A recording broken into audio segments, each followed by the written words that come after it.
오늘 이 아침 우리에게 주신 말씀은 창세기 21장입니다. 오랜만에 창세기로 돌아왔네요. 오늘 우리에게 주신 말씀은 창세기 21장 8절에서 12절. 아이가 자라매 졌을 때이고 이삭이 졌을 때에는 날에 아브라함이 큰 잔치를 베풀었더라. 사라가 본즉 아브라함의 아들 애굽 여인 하갈의 아들이 이삭을 놀리는지라. 그가 아브라함에게 이르되 이 여종과 그 아들을 내쫓으라. 이 종의 아들은 내 아들 이삭과 함께 기업을 얻지 못하리라 하므로. 아브라함이 그의 아들로 말미암아 그 일이 매우 근심이 다 같이요. 되었더니 하나님이 아브라함에게 이르시되 내 아이나 내 여종으로 말미암아 근심하지 말고 사라가 내게 이른 말을 다 들으라. 이삭에게서 나는 자라야 내 씨라 부를 것임이니라. 아멘. 차오로 인사 나누죠. 좋은 아침입니다. 네, 참 좋은 아침이네요. 이 아침 첫 시간 하나님께 드리기 위해서 걸어간 발걸음을 뛰신 여러분, 또 가정에서 유튜브를 통해 함께 예배에 참여하고 계신 교회 여러분 주의 이름으로 축복합니다. 거의 한 달 만에 창세기로 돌아온 것 같습니다.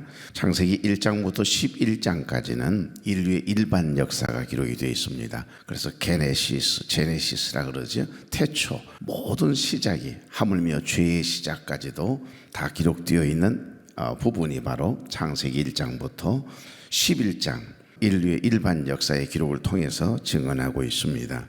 12장이 들어오면 아브라함을 부르시는 갈대아 우르에서 부르시는 내용부터 시작이 되죠.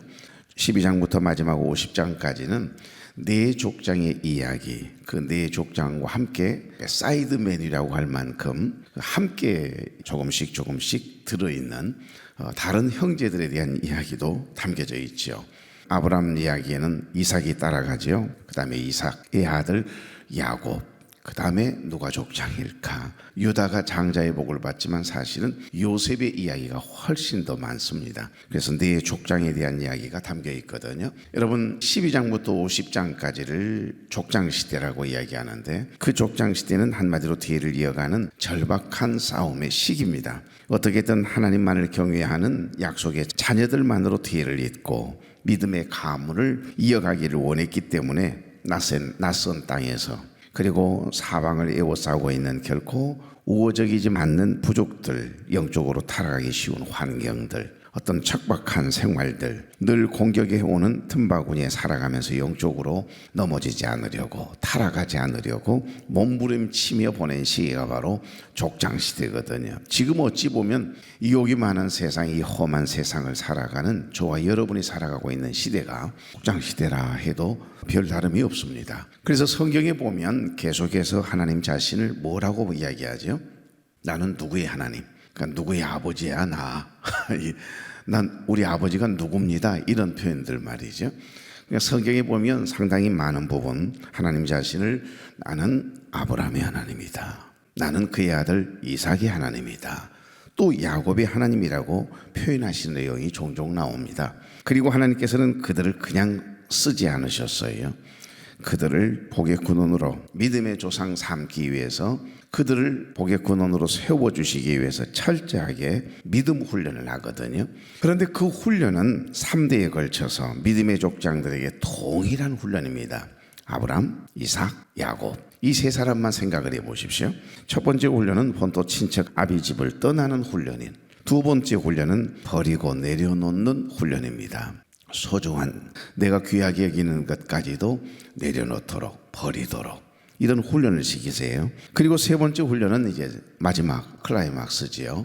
드리는 훈련입니다. 온전히 그 소중한 아들 이삭을 번제물로 바치라 할 때 드릴 수 있느냐? 드리는 훈련은 바치는 훈련. 아직도 지금 훈련 계속되고 있는 아브라함의 과정을 그리고 있습니다. 오늘 여기 보면 아브라함이 겪은 두 번째 훈련이죠. 100세 때 얻은 아들, 그 아들이 어떤 아들입니까? 그러나 그 아들보다도 먼저 태어난 육신의 생각으로 하나님의 약속을 믿지 못해서 불신앙적인 생각을 가지고 아내 사라와 결국 남편 이 아브라함이 몸종 하갈을 넣어서 만들어낸 하나의 작품, 이건 자기 작품이지요. 그게 바로 이스마엘이라고 하는 아들입니다. 그런데 그 아들을 버리고 내려놓는 뼈아픈 과정을 오늘 이 본문 그리고 내일 아침 본문까지 그대로 그려주고 있습니다. 사실 이 훈련의 배경에는 아내 사라와 아브라함의 불신앙적인 큰 실수가 이렇게 페이스에 깔려 있다 생각하면 맞습니다. 하나님의 약속을 끝까지 기다리지 못하고 인간적인 수단으로 몸종 하갈을 통해서 이스마엘을 낳았던 그 불신앙의 선택이 그 순간으로 끝나지 않는다는 겁니다. 우리가 불신앙적인 행동을 하고 죄를 짓는 거, 실수한다라고 하는 거, 그것으로 절대 끝나지 않습니다. 반드시 죄는 열매가 있지요. 그래서 그 위대한 다윗도 한 번의 그 실수로 죄로 인하여서 살인죄를 짓고 하나님을 실망시키거든요. 그래서 하나님께서 1년 동안 나타나지 않으세요. 다윗이 아무리 귀한 것을 갖다 바쳐도 하나님 앞에 정성을 다해 제사를 드린다고 해도 회개하지 않는 그 마음 가지고 하나님 앞에 드리는 그 예배, 제사 안 받겠다는 거예요. 아예 나타나지 않으시거든요. 그러니까 특별히 하나님의 약속을 끝까지 기다리지 못하고 인간적인 수단으로 몸종 하갈을 통해서 이스마엘을 낳았던 그 불신앙의 선택이 이제 가정에 분열을 가져오고 또 이렇게 버려야만 하는 그 소중한, 그들이 무슨 죄입니까? 우리가 여러분 솔직히 생각해 보십시오. 몸종 하갈이 잘못한 게 사실은 이제 임신하고 난 다음에 주인마님을 함부로 대한 거, 그것은 뭐 비판받아야 마땅할 일이지요. 그러나 그건 말고는 사실은 몸종 하갈이 큰 죄를 지은 것도 아니고 실수한 것도 아니고 내가 무슨 뭐 주인 아브라함을 꼬드겨서 아이를 낳은 건 아니잖아요. 더더욱이나 마님께서 집어넣어 주어서 결국에는 이스마엘이라고 하는 아들 하나 낳은 것뿐인데 그 아들과 함께 쫓김을 당한다라고 하는 거, 슬픔의 이별을 경험하게 되지요. 그러니까 한 사람의 불신앙이, 한 사람의 잘못된 선택이 하나님을 끝까지 그 하나님의 약속을 믿지 못하고 순간 내 뜻과 내 생각대로 살아가게 되면, 결정하게 되면 결국 고통스러운 대가가 돌아온다라고 하는 것을 우리에게 깨닫게 하십니다. 그래서 하나님의 뜻이 아닌 인간적이고 육적인 인본주의적인 방법은 반드시 영적 갈등의 씨앗이 된다라고 하는 겁니다.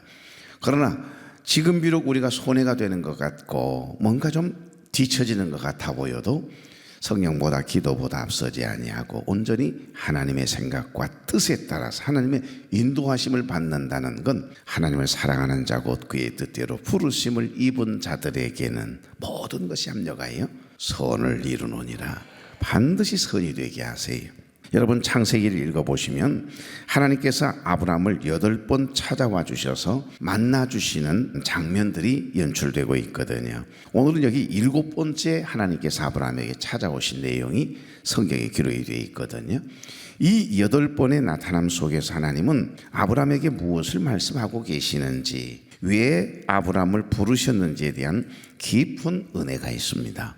그러니까 아브라함과 사라는 이 하나님의 약속을 끝까지 기다리지 못하고 그만 아내가 넣어준 몸종 하갈을 통해서 육의 아들, 하나님이 원하지 않는 이스마엘이라고 하는 아들을 하나 낳게 되지요. 하나님은 그 일이 있은 후에 자그마치 다윗은 1년이지만 사실 아브라함에게서는요 13년 동안 안 나타나세요. 무서운 거죠. 침묵하고 그렇게 친밀했던 하나님, 어떤 일이 있을 때마다 하나님 찾아오셔서 이렇게 만나주시고 말씀해 주셨던 그 하나님이 어느 날 갑자기 삐진 것처럼 안 나타나시고, 아무리 하나님을 불러도 하나님 찾아와 주시지 않으시고 하나님 친밀한 관계가 딱 깨졌을 때 여러분, 그게 무슨 신앙생활이 행복할 리가 없지 않습니까? 그렇습니다. 우리가 죄를 짓는 순간 하나님과 나 사이는 깨어지거든요. 우리가 부부 사이에 죄를 짓는 순간 부부 사이도 관계가 깨지지 않습니까? 부모와 자식 간에도, 그렇게 가깝게 지내던 교우와 교우 사이에도, 목회자와 성도 사이에도 그 죄가 딱 들어오면, 그 불신앙적인 행동이 감정이 개입이 되면, 그 관계가 깨지면 참으로 불행하게 됩니다. 그러니까 그동안 침묵하셨던 하나님께서 아브라함에게 13년의 세월이 흐르는 동안 침묵하셨던 하나님이 나타나신 거예요. 그러니 얼마나 감격스럽겠어요. 나타나셔서 하시는 말씀, 여전히 아무리 화가 나도, 아무리 불신앙적인 행동을 하고 실수를 해서도 하나님의 계획은, 하나님의 약속은 1.1획 틀림이 없이 그대로 진행해 가신다라고 하는 하나님의 마음을 읽을 수 있는 대목이거든요. 13년 만에 나타나신 하나님께서 아브라함에게 나는 전능한 하나님이라, 내가 하고자 하면 뭐든지 할 수 있는 전능한 엘샤다이 하나님인 줄 너는 알지 못하느냐. 왜 너는 나를 믿지 못하느냐 그러세요. 또 한 가지는 너는 내 앞에서 행하여 완전하라. 자, 이제는 다시는 그러지 말라는 거죠. 이스마엘을 낳는 그런 행동하지 말라는 겁니다. 인간적인 생각을 가지고 너의 자식 만들어내지 말라는 겁니다. 나는 너를 많고 많은 사람들 중에 선택해서 찜해서 불렀다는 거예요. 아브라함을 여러분 우상을 만들어 파는 데라라고 하는 아버지의 아들 중에 한 사람으로 선택하셨잖아요. 그러면서 하시는 말씀이 너는 내 앞에서 행하여 완전하라. 너 제발 적당히 믿지 말고 99% 믿고 1%만 너가 원하는 대로 하지 말라는 거예요. 100% 절대 믿음 절대 순종을 하면 되겠는데 어떻게 100% 순종하면 안 되겠느냐 이 말씀을 하세요. 아브라함에게 완전을 요구하신 것은 아브라함이 더 이상 인간적인 방법이나 노력으로 당신의 약속을 이루어 보려고 하는 어리석은 행동을 다시는 하지 말라는 경고이기도 하고요. 자, 그러시면서 이름을 바꿔주시거든요. 아브라함이라고 하는 이름을 아브라함이라 부르고 사레라고 하는 이름을 다시는 사레라 부르지 말고 사라라고 바꿔주시거든요. 이 새 이름을 주셨다라고 하는 말은 이제 인간적인 생각을 내려놓고 약속의 통로로 축복의 통로로 너는 내 백성이다. 내가 선택한 믿음의 조상이 될 사람이야. 내가 불렀다는 것을 잊지 말라는 겁니다. 그래서 하나님께서 그에게 복을 주어 그가 내게 아들을 낳아주게 하며 내가 그에게 복을 주어 그를 여러 민족의 어머니가 되게 하리니 그게 사라거든요. 민족의 여러 왕이 너에게서 너의 후손을 통해 나게 하리라 이렇게 말씀하세요. 그러면서 그 아들을 하나님께서 주실 텐데 그 이름을 이삭이라 기쁨 웃음이라고 하는 뜻을 가진 이삭이라 하라 이름까지 지어주시거든요. 자, 그런데 놀랍게도 1년이 지나나 하나님의 약속의 말씀 1.1획 틀림이 없이 그대로 이루어지거든요. 그게 창세기 18장 14절이에요. 여호와께 능하지 못한 일이 있겠느냐. 기한이 이를 때에 내가 네게로 돌아오리니 사라에게 아들이 있으리라 그랬거든요. 내년 이맘때. 여러분 하나님께서 하신 말씀 그대로 한마디 땅에 떨어지지 아니하고 그대로 이루어지거든요. 확인해 볼까요? 그게 바로 창세기 21장 오늘 본문 이전 본문이에요. 1절부터 7절 우리가 한 달 전에 묵상했죠. 여기 1절부터 7절을 보시면 여호와께서 말씀하신 대로 사라를 돌보셨고 여호와께서 말씀하신 대로 사라에게 행하셨으므로 6절에 보니 사라가 이르되 하나님이 나를 웃게 하시니 듣는 자가 다 나와 함께 웃으리로다. 이삭은 웃음이란 뜻이거든요. 하나님의 말씀은 우리의 불신앙에도 불구하고 우리가 넘어지고 자빠져서 실수했음에도 불구하고 신실하신 하나님의 약속 하나님이 하신 말씀은 1.1획 틀리지 않고 그대로 이루어진다는 겁니다. 나의 실수와 상관없어요. 나의 연약함과 상관없어요. 하나님의 계획은 당신이 그대로 이루어 가시거든요. 하나님의 일은 누가 하죠? 내가 하는 게 아니에요. 여러분이 하는 게 아닙니다. 이 교회를 여러분이 지켜낸다 생각하면 큰 착각입니다. 교만입니다. 내가 지켜내는 게 아니에요. 우리 하나님이 지켜내시는 거예요. 여러분과 함께 하시는 그 하나님이 이 교회를 지켜내는 겁니다. 하나님의 일은 내가 하는 게 아니고 하나님이 하시는 거예요. 그래서 이 일을 하려고 하다가 그만 누구보다 더 일을 많이 하다가 꼭 넘어지고 자빠지고 사단을 내시는데 일하기 전에 은혜 받는 일에 집중하라고 하는 이유가 거기 있습니다. 예배에 집중하고 기도 생활에 집중하고 온전히 하나님의 뜻에 순종하려고 하는 마음의 자세를 가지면요 내가 내 일을 하는 게 아니고 하나님의 일을 하나님과 동역하는 동역자가 되는 겁니다. 하나님과 동역하기를 원하십니까? 내 생각을 내려놓으셔야 돼. 내 경험과 내 지식 그동안의 신앙생활의 경륜 그거 다 배설물처럼 내려놓고 하나님께서 원하시는 대로 그때그때마다 주시는 하나님이 주시는 그 감동으로 주님의 마음으로 사람을 대하고 하나님의 일을 하다 보면 그 교회 공동체는 복이 있는 공동체가 될 수밖에 없음을 우리에게 말씀하십니다. 하나님의 말씀은 우리의 불신앙에도 불구하고 신실하게 약속대로 그대로 이루어졌어요. 그게 바로 100세 때 낳은 이삭이에요. 그 이삭이 태어났을 때 얼마나 행복했겠어요. 자, 그런데 이 이삭이 젖을 떼는 날이었습니다. 큰 잔치가 벌어졌어요. 젖을 떼는 날 잔치가 있었던가 봐요. 그런데 이미 예고된 문제가 발생이 됐습니다. 14살이 된 이스마엘이 배다른 동생 이삭을 시기해가지고요 몰래 놀리다가 쥐어박았던가 봐요. 이 모습을 하필이면 아내 사라가 보고 열받았어요. 갑자기 화가 난 이 사라 남편 찾아가더니 여보, 저 여종하고 저 아들 새끼 좀 내쫓아내라고. 이 종의 아들은 내 아들 이삭과 함께 기업을 얻지 못하리라, 이렇게 이야기하네요. 그러니까 아브라함의 입장이 어떠했겠습니까? 몸종 하갈을 넣어주고선 아들 낳으라고 할 때는 언제고, 이제 와서 몸종 하갈과 이스마엘을 내쫓으라고 하니, 여러분 생각해 보십시오. 사실은 이스마엘도 알고 보면 내 씨잖아요. 하긴 내 생각과 내 육신의 생각으로 하나님을 끝까지 신뢰하지 못한 불순종의 열매이긴 하지만, 그래도 여러분 내가 만들어낸 자식이라는 생각을 하고 있을 것 아니에요. 그런데 갑자기 몸종 하갈을 넣어준 사람이 어이 세상에 여본데, 그 사라가 그 순간 이삭을 살짝 놀리는 것을 보았던지 열받아가지고 그만 남편에게 따져들 때, 근데 참 하나님은 아브라함아 네 아내 말 들어. 그럴 때 얼마나 화가 나요. 그렇지 않아도 속상해 죽겠는데, 이 세상에 내 아들이잖아요. 사라의 입장에서는 내 아들이 아니라고 생각하려는지 모르지만, 어찌됐든 몸종 하갈과 아브라함 사이에서 낳은 아들, 걔가 자라면서 지금 14년이 돼가 14살이 된 겁니다. 그 아이를 통해서 그동안 누렸던 인간적인 기쁨, 그 행복, 삶의 어떤 재미, 의미, 100세가 다 돼간 이 어르신이 아들을 낳고 얼마나 그 아들에 대해서 기대하며 살았겠어요. 하나님의 뜻과는 상관없지만. 그런데 그만 이 아내가 저 이스마엘과 저 몸종 하갈을 내쫓아내라고 이야기할 때 그 일이 얼마나 근심이 되었겠습니까? 왜 고민하고 근심했을까요? 이스마엘은 아브라함이 자신의 열심과 방법으로 낳은 자아의 결과물이기 때문입니다. 좀 어렵죠? 자아의 결과물. 그러니까 내 의지와 내 생각으로 낳은 아들이라 이 말이에요. 육신의 생각을 가지고 낳은 아들이에요. 어찌됐든 아내가 설령 나에게 몸종 하갈을 넣어주었다 할지라도 여보 그러면 안 돼. 하나님께서 우리에게 우리의 자손을 통해서 큰 민족을 이루게 하시겠다고 나에게 보여주셨고 말씀해 주셨는데 어떻게 믿음이 없는 그런 말을 하시오? 아무리 좋더라도 육신적으로 좋더라도 그러면 안 된다고 말을 해야 되는데 그 말하지 않고, 이미 아내는 생리가 끊겼고 애를 낳을 수 없는 몸이고, 그러니까 그만 안 되겠다는 생각에 아브라함이 자신의 열심과 자신의 방법을 통해 낳은 자아의 결과물, 그게 바로 이스마엘이라 말입니다.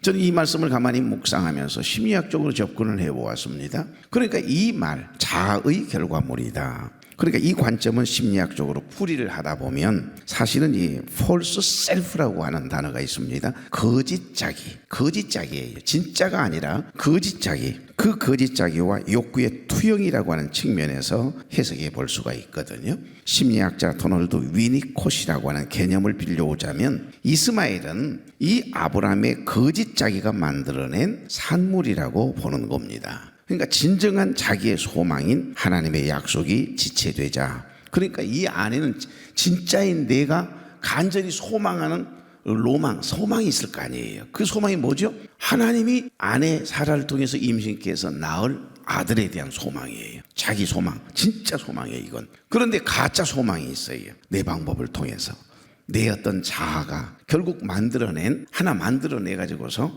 그 아들을 내 아들로 삼아 기업으로 삼는 거, 이건 거짓자기죠. 진짜인 자기 소망은 하나님의 약속하신 것을 붙들고 있는, 하나님의 약속을 붙들고 있는 이 자기의 소망이 그 마음에 꿈틀거리고 있었을까요? 없었을까요? 있었죠. 그런데 이 자기 소망, 하나님의 뜻에 따라서 하나님의 때에 주실 그 아들에 대한 소망을 가지고 막 기도하고 있는데, 그 하나님의 약속이 조금씩 지체되기 시작하자 아브라함은 불안한 마음이 있었을 것 아니에요. 이거 정말 나이는 들어가고 나에게 약속을 지켜주실까? 그 약속대로 아들을 낳을 수 있는 것인가? 이런저런 생각을 하다가 말고 세월이 지나가면서 진정한 자기의 소망인 하나님의 약속이 지체되자 아브라함은 불안을 느끼기 시작했을 게고, 이때 인간은 그 불안함을 해소하기 위해서 자신의 통제권 안에 있는, 그러니까 인간의 어떤 자아가 발동을 해요. 그래서 수단인 몸종 하갈을 통해 출산을 동원한 겁니다. 여러분, 그러니까 이스마엘은 아브라함이 환경에 적응하고 문제를 해결하려고 하는 그 자기 안에 있는 이 거짓자기죠. 자기 방어 기제가 만들어낸 결과물이라, 이런 표현을 써요. 조금 어렵죠. 그러나 조금 있으면 쉬울 겁니다. 아브라함은 하나님의 때를 기다리는 대신에 지금 자신의 방법으로 결과를 만들어냄으로써 지금 아들을 낳았잖아요. 그러니까 나도 할 수 있네. 내 방법으로도 아들을 얻을 수 있네. 기업을 삼을 아들을 얻었네. 이러면서 우쭐해진단 말입니다. 그러니까 나도 할 수 있다라고 하는 이 자아의 유능감을 확인하게 돼요. 그래서 심리학에 있어서 인간은 불확실한 상황을 견디지 못하게 될 때 자기 안에서 어떤 일이 벌어지냐면 통제의 환상이라고 하는 게 순간 일어납니다. 통제의 환상, illusion of control 그러거든요. 여기에 통제의 환상이 순간 빠져요. 자기 자아가, 거짓 자기가 나도 해낼 수 있다, 나도 만들어낼 수 있다, 나도 아들을 낳을 수 있다, 이런 어떤 순간에 자기 자아가 강해지면서만 하나님의 약속은 이제 지체되니까 점점 불안함을 느끼던 이 아브라함이 이 통제의 환상에 순간 빠지게 됐다 이 말이에요. 이 통제의 환상, 자신이 실제로 통제할 수 없는 어떤 사건들을 마치 자기 스스로 통제하거나 영향을 미칠 수 있다라고 믿는 심리학적인 편향성을 가리켜서 통제 환상이라고 이야기하거든요. 이것 또한 그 불안함을 순간 자기 방어 기제를 통해서 그 불안함을 해소하는 거예요. 이게 순간 주님을 위해서 일한다고 착각을 하게 되고, 나도 하나님께서 나 좋으라고 한 약속은 약속이고, 그러나 내가 할 수 있는 힘이 있는데 수단과 방법을 동원해서 하나님을 기쁘시게 하면 된다라고 하는 통제 환상이 순간 불안함을 해소하기 위해서 내 안에서 내 자아가 강해지면서 나타나는 현상이라 이 말이에요. 더 쉽게 말씀드리면 이스마엘의 탄생은 하나님이 일하시지 않으니까, 하나님께서 나에게 약속하신 거 이루지 않으시니까 내가 직접 이 어려운 상황을 타개하고 정리하겠다, 이런 어떤 심리의 발현을 가리켜서 이야기하는 겁니다. 사람은 무의식적인 순간 불안을 잠재우기 위해서요, 자기도 모르게 자아가 강박적 행동으로 나타날 때가 있습니다. 그래서 이스마엘을 자아의 결과물로 해석하게 되는 거예요. 그러니까 비록 하나님의 약속을 끝까지 신뢰하지 못해서 내가 실수로 아들을, 이 이스마엘을 낳았어도 자신이 만들어낸 결과물이고, 이건 내 자식이라고 하는 생각이, 애착이 강하거든요. 그러니까 자신이 지금까지 사랑하고 의미를 두었던 존재가 바로 누구예요? 이삭이 태어나기 전 이스마엘이거든요. 그러니까 이 이스마엘, 이 아들을 쫓아내기가 쉬웠겠습니까? 결코 쉬운 일이 아니죠. 그러니까 이것은 어찌 보면 로마서 7장에 내 안에 육체의 법을 따르고자 원하는 마음 하나, 또 성령의 법을 따르고자 원하는 마음 하나가 내 안에서 충돌할 때면 속이 시끄러워가지고 오라 나는 공고한 자로다 그러잖아요. 이 사망의 법에서 누가 나를 건져주랴? 왜? 마음에 두 가지의 생각이 충돌했다는 이야기거든요. 하나는 하나님의 뜻에 따르려고 하는, 순종하려고 하는 성령의 법을 따르고자 원하는 내가 있는데, 내 안에 내 자아가 너무 강해가지고요, 육체의 법을 따르고자 원하는 순간 불안하면 이렇게 나도 모르게 통제의 환상에 빠지게 되면 나도 모르게 내가 뭔가 해야 된다는 생각을 한다는 거죠. 그래서 이 자아가 발동하게 되면 이 육의 생각이 내 안에서 강해질 것 아니에요. 육체의 법을 따르고자 원하는 사람의 생각으로 달라드는 육의 생각이 영의 생각을 막 그냥 공격하면서 이게 충돌을 일으키면 내 안에 갈등이 일어나는 겁니다. 그래서 우리 안에 두 사람이 충돌하고 싸우게 되면 괜한 나는 속 시끄러워서 살기가 이렇게 힘이 들어진다 이 말이에요. 지금 이해하고 있는 겁니까? 예. 예를 들면 좀 더 쉽게, 우리가 주사위를 아니면 윷놀이를 할 때 있잖아요. 윷을 이렇게 막 흔들어서 이게 도가 나올지 개가 나올지, 이게 우리 마음에는 간절한 소망이 있지만은 불확실성, 불투명하잖아요. 어떤 것이 이게 그냥 윷이 나오면 얼마나 좋아요. 또 한 번 더 던질 수가 있으니까. 그런데 이 마음에 간절한 소망을 가지고 이 윷을, 주사위를 가지고 막 흔들어대요. 조금 더 흔들면 좋은 표가 나올 거라고 생각을 하는 거예요. 희망이죠, 희망. 그래가지고서 어떤 사람은 이걸 막 돌려서 몸을 비틀어서 던지기도 하고, 어떤 사람은 그냥 힘을 팍 줘요, 내리치기도 하고. 왜 그러죠? 왜 그럴까요? 이게 통제의 환상이에요. 이게 심리적인, 주사위를 던질 때 높은 숫자가 나오기를 바라면서 돌리거나 세게 던지는 행위를 통제 환상이라고 이야기하는 겁니다. 그러니까 이스마엘의 탄생은 하나님이 일하시지 않으니까 내가 직접 상황을 정리하겠다라고 하는 심리적인 현상인 거지요. 여러분, 그렇습니다. 오늘 여기 사도 바울도 그랬거든요. 오라 나는 곤고한 사람이로다. 그런데 이때 아브라함을 찾아오신 하나님이 아주 단호하세요. 그게 오늘 본문 안에 들어있습니다. 12절 다 같이. 하나님이 아브라함에게 이르시되 내 아이나 내 여종으로 말미암아 근심하지 말고 사라가 내게 이른 말을 다 들으라. 이삭에게서 나는 자라야 내 씨라 부를 것임이니라. 아멘. 딱 정리해 버리세요. 그동안 뭐 통제 환상이고 그거 다 잊어먹어도 좋아요. 사실은 아내 입장에서는 그러면 안 되죠. 아내도 사실은 공범이거든요. 아브라함으로 하여금 그 하나님을 끝까지 신뢰하지 못하게 한 장본이기도 하잖아요. 지금 사실 아내가 할 이야기는 아니거든요. 그런데 하나님께서는 누구 편을 들어주세요? 아브라함 편을 듣지 않으시고 아내 사라의 편을 들어주신다 이 말입니다. 사라의 말이 맞다는 거예요. 아브라함의 고민은 깊었습니다. 아내 사라의 요구대로 하갈과 이스마엘을 내보내는 일은 인간적으로 굉장히 고통스러운 일이었겠지요. 이스마엘 역시 아브라함이 13년 동안 애지중지 키워온 그의 아들이었기 때문이죠. 성경은 아브라함이 이 일로 말미암아 매우 근심하였다 이렇게 기록을 하고 있습니다. 우리는 때로 하나님의 뜻을 알면서도 세상적인 미련을 놓지 못하고 인간적인 정 때문에 결단하지 못하고 끊지 못하고 버리지 못하고 고민하는 일들이 있어요 없어요? 너무 많지요. 오늘 그 부분을 우리에게 짚어주고 있는 겁니다. 고민에 빠진 아브라함에게 하나님께서 찾아오셔서 내 아이나 내 여종으로 말미암아 근심하지 말고 사라가 내게 이른 말을 다 들으라 그래요. 하나님은 아브라함의 근심을 정확히 알고 계셨어요. 그리고 그 고민의 실타래를 풀어주고 있거든요.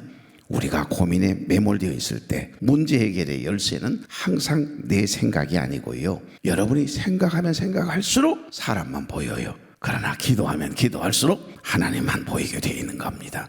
하나님의 음성을 듣는 순간 놀랍게도 마음이 편안해지고요. 해결되거든요. 하나님께서 이토록 단호하게 말씀하신 이유는 분명했습니다. 이삭에게서 나는 자라야 내 씨라 부를 것이니라. 이것은 단순한 누구를 편애하는 문제가 아닙니다. 구속사적인 하나님의 경륜과 밀접한 관계가 있습니다. 그러니까 구원의 역사는 인간의 수단과 방법, 이스마엘이 아니고 오직 하나님의 약속, 바로 이삭을 통해서만 이어질 수 있다라고 하는 말씀을 하고 싶은 거예요. 즉 이삭은 장차 오실 예수 그리스도를 상징하고 있는 거거든요. 우리가 인생의 고민에서 벗어나는 길은 내가 붙들고 있는 이스마엘과 같은 그런 인간적인 방편을 바로 내려놓고 하나님의 약속을 온전히 신뢰하는 것임을 오늘 이 말씀은 우리에게 깨닫게 해주십니다. 오늘 여러분의 마음을 괴롭히고 자꾸 걱정하게 만들고 근심하게 만들고 고민하게 만드는 여러 가지 일들이 있습니까? 내 노력을, 여러분의 생각을 내려놓으시래요. 하나님의 전능하심을 붙드시래요. 그리고 하나님께서 나를 인도하시는 대로 이끄시는 대로 성령보다 기도보다 앞서지 말고 하나님의 뜻이 무엇인지 하나님의 음성을 들으려고 조금만 내 생각 내 통제 환상에서 좀 벗어나서 하나님께 온전히 내려놓으면 내 하나님의 뜻을 이루는 귀한 도구로 쓰임을 받을 뿐만 아니라 하나님께서 예비해 놓으시고 계획하신 내 인생, 우리 자녀들의 인생, 주님이 선하신 계획하신 대로 이끌어 가신다. 온전히 하나님께 맡기라는, 내려놓으라는, 끊을 것 끊고 버릴 것 버리고 과감하게 하나님의 통제 안에 들어오면 그거 걱정할 일이 아니고 행복한 일이다. 이 말씀을 이 본문은 우리에게 말씀하십니다. 좋으신 하나님, 오늘도 좋은 날 좋은 아침을 주셔서 기쁨과 감사함으로 주의 전에 나와 예배함으로 또 유튜브 생방송을 통하여 이 예배에 참여함으로 이 하루를 시작합니다. 아브라함처럼 인간적인 정과 환경 때문에 혹은 내가 만든 결과물에 대한 미련 때문에 결단하지 못하고 근심하고 걱정하고 있는 것은 아닌지를 돌아보게 하시니 감사합니다. 근심하지 말라 말씀하신 주님의 음성이 오늘 사랑하는 종들에게도 들려지게 하옵소서. 우리가 붙들고 있는 세상적인 방법, 이스마엘 같은 자아의 산물을 과감히 버리고 내려놓게 하시고 오직 하나님의 약속만을 붙잡는 우리가 되게 하옵소서. 내가 책임지려 했던 모든 짐을 전능하신 하나님께 맡게 드릴 때 우리 주님께서 가장 선한 길로 가장 좋은 것으로 우리에게 부어주시고 인도하실 줄 믿습니다. 주님께 맡게 드리게 하시고 선한 길로 인도하시는 주님만 따라가는 우리의 삶이 되도록 하나님의 인자를 더하여 주옵소서. 예수님의 이름으로 축복하며 기도하옵나이다. 아멘.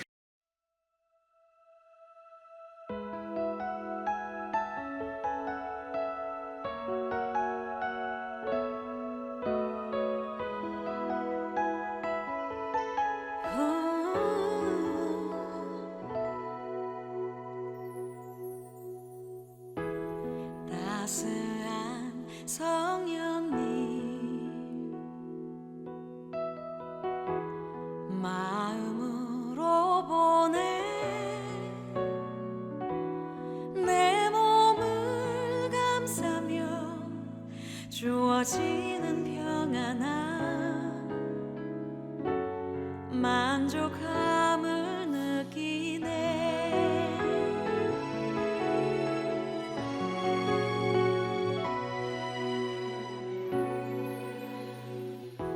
사랑과 진리에 한 줄기 빛 보내 내 몸을 감싸며 주어지는 평안함 그 사랑을 느끼네 부르신 곳에서 나는 예배하네 어떤 상황에도 나는 예배하네 부르신 곳에서 나는 예배하네 어떤 상황에도 나는 예배하네